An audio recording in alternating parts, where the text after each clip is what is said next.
New Orleans, whose rich cuisine draws tourists from around the globe, but whose own residents' eating choices get much of the blame for the city's high levels of obesity. New Orleans is a place where we have, I think, some of the biggest people in the world, and it's become normalized. And that's the real crisis, is that we accept it and we think it's okay.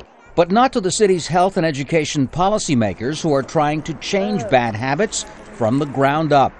It's kind of coming out of the stem, but let me tell you this, from this broccoli crown, little yellow flowers will grow. In the budding garden behind this public school, kids from low-income families who rarely have access to fresh foods learn about the nutritional value of the crops they grow themselves.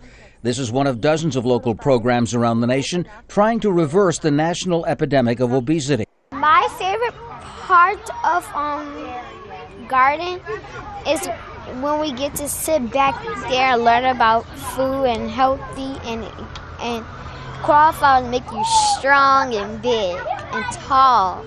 By teaching kids where their food comes from, you're giving them information about the choices that they make. So maybe the next time they want a snack, they reach for an apple instead of a bag of hot chips.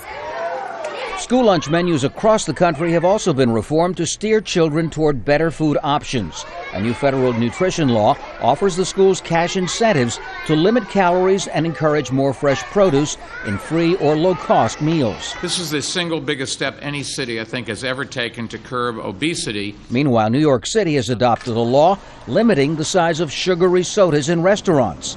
A rare defeat for the food industry, which in several other cities spent heavily last year to defeat proposals to tax high-calorie sodas.